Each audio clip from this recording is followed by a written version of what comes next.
Bonjour tout le monde. Aujourd'hui, une fonction qui fait un peu peur, la partie entière. Mais on va voir que si elle est traitée de manière un peu rigoureuse, eh bien, c'est une fonction qui n'est pas plus compliquée que les autres. C'est un exercice qui nous vient des Olympiades de mathématiques de Singapour de 2024, section senior. Trouvez la somme des carrés des racines de l'équation x au carré moins 4 partie entière de x moins 12 est égal à 0.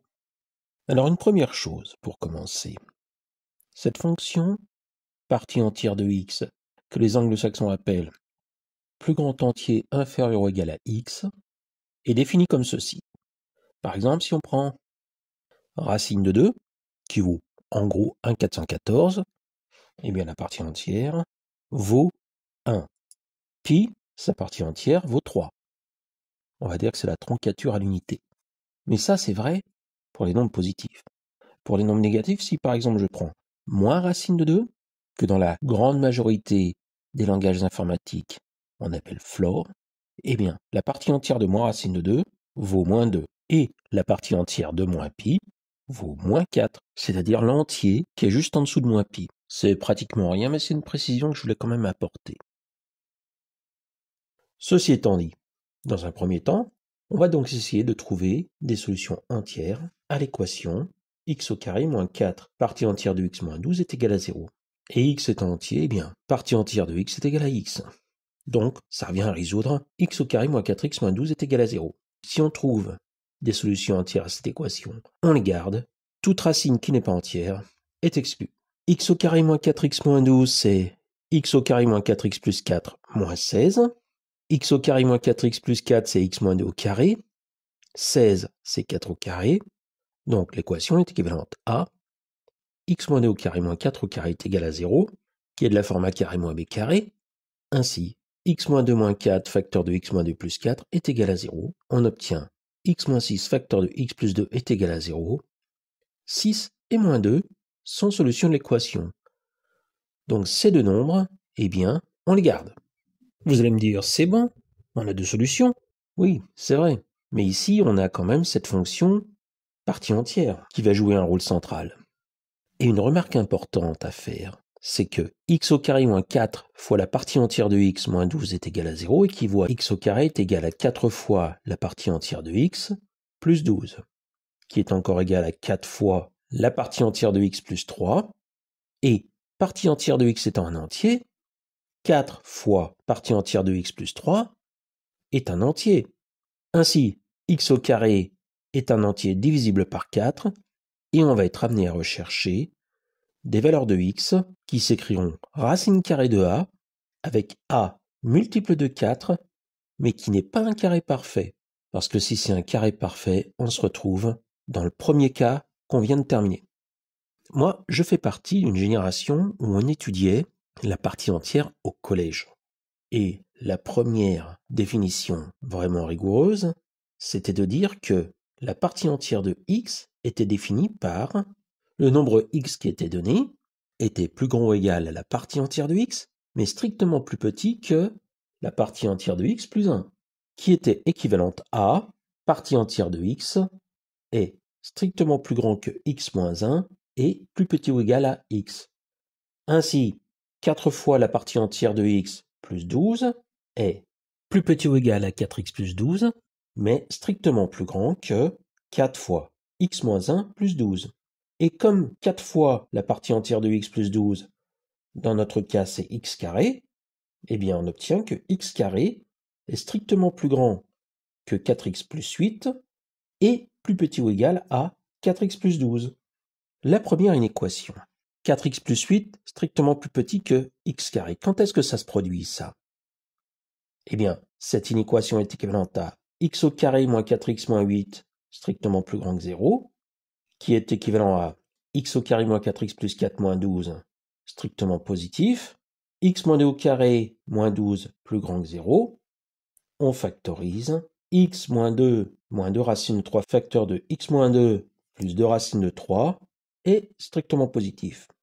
Ça intervient lorsque x est strictement plus petit que 2 moins 2 racine de 3 ou x strictement plus grand que 2 plus 2 racine de 3. Donc, si j'ai une solution, elle va appartenir à cette union d'intervalles. L'autre possibilité, c'est x carré plus petit ou égal à 4x moins 12, qui équivaut à x carré moins 4x moins 12 plus petit ou égal à 0. Ça, on l'a déjà fait tout à l'heure. On obtient finalement que x moins 6 facteur de x plus 2 plus petit ou égal à 0. Ça, c'est vrai lorsque x est compris entre moins 2 et 6. Je représente ces deux ensembles de solutions sur une droite. En jaune, je colorie ce qui correspond à x strictement plus petit que 2 moins 2 racine de 3 ou x strictement plus grand que 2 plus 2 racine de 3. Et en couleur prune, x compris entre moins 2 et 6.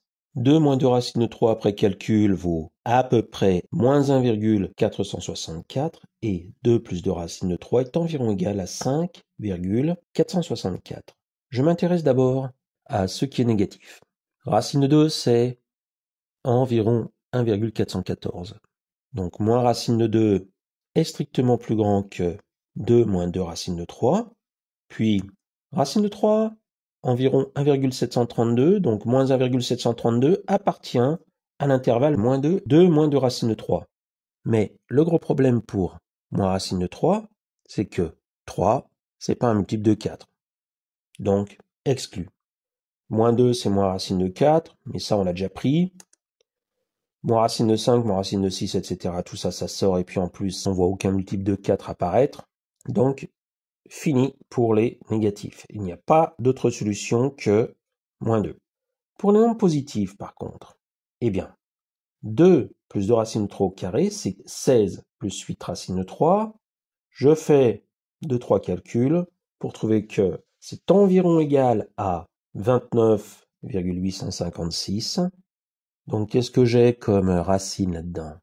Racine de 29, c'est trop petit, parce que ça appartient pas à la partie qui est coloriée en jaune et prune. Ensuite, qu'est-ce que j'ai? Racine de 30, mais 30, ça passe pas.